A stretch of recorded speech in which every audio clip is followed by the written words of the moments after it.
What's up, Black family? Peace, love, and respect. Peace, love, and respect, Black family. I'm so glad to be on here today. I know yesterday, thank y'all so much for supporting. I know yesterday there was so much wind, and that was just something, like I said, my ancestors just gave me. As you know, I'm always doing a lot of meditating, a lot of praying.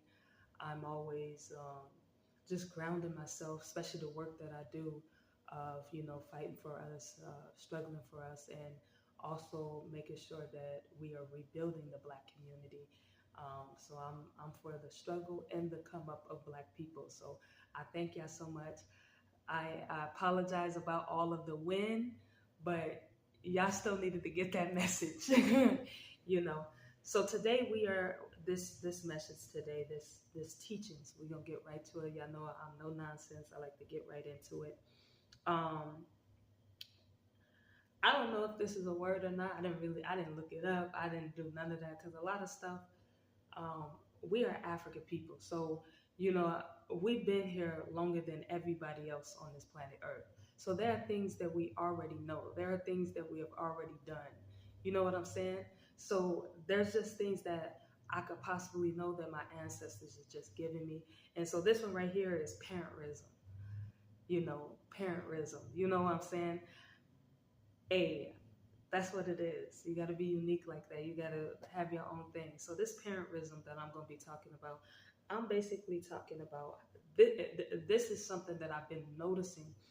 I want to say for the past years, um, since I've been consciously aware of what's going on in the Black community. I noticed, Black family, that Black people for the last 100 years have been operating like overgrown infants, like children, looking for the same people who have exterminated us and obliterated us from the past and present, looking for them to hand us something. That's parentism. Because we believe that our oppressors should be funding our lifestyles. And since they know that we are on basically a crutch like that, they use that to their advantage. That actually parentism towards the Black community. Let's get into it. So Black people for the last 100 years have been operating like overgrown infants, if you ask me. We have been willing participants in our own extermination, subconsciously and consciously.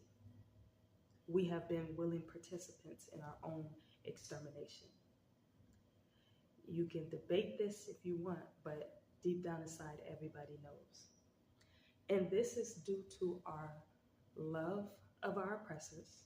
This is also due to our love of multiculturalism, which has put us at the bottom of the food chain, as well as dead last on the list of being a priority people. Due to our love of our oppressors, due to our love of multiculturalism, this has put us dead last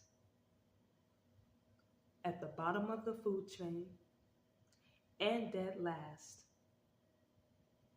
on the list of being a priority people. So I came up with some points. So I came up with 3 topics. It can easily be about 10 to 15 family, but Black family, I'm gonna get into the 3 that I came up with that I have been noticing that this comes from my analysis. This comes from my studying. I notice that economics, we get into number 1. Economics. Parentism towards the Black community, economics works hand in hand with it because we depend on our oppressors to supply our jobs, to supply our housing, We go to them for employment. We're always looking for a handout from them. You can see you have put so much power into these people's hands. And so the way they parent you is, we're going to put you in this position, which will be the lowest position. And then when we no longer have any use for you, we can fire you anytime. It's just like how your parents could tell you to do the dishes one day, and then they could tell you, okay, I don't want you doing the dishes today. I want you outside picking the weeds. This is white supremacy towards Black people. Another thing is, you got to go to them for in any industry. You depend on them. If you're in the sports industry, you depend on them. If you're in the music industry, you depend on them. If you're in the cooking industry, any industry that you are in as Black people, you have to depend on the economics of white supremacy. So this is number one of parentism, controlling the resources.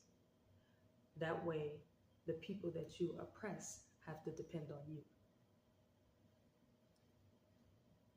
Number two, dysfunction. Dysfunction has been one of the greatest tools of parentism towards the Black community through white supremacy. Black people believe that other Black people are their problems. I know, because when I'm speaking, I go out a lot and I speak to our people.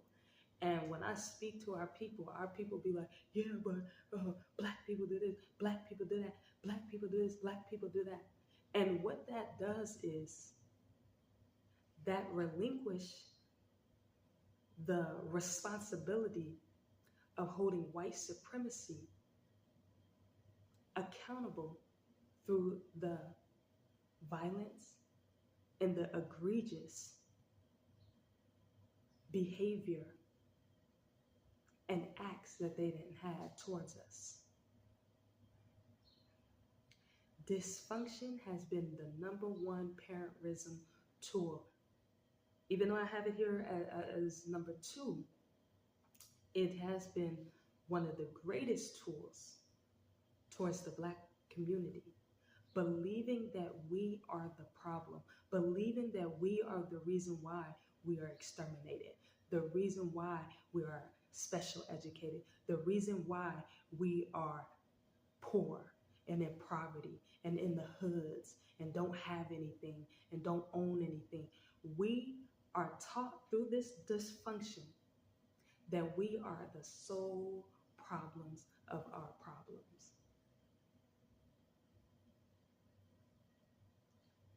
Dysfunction in the Black community goes hand in hand with white supremacy. Yes, brothers and sisters, there are things that we definitely need to work on as a people. But I tell you one thing, we are not the sole problems. We are not the sole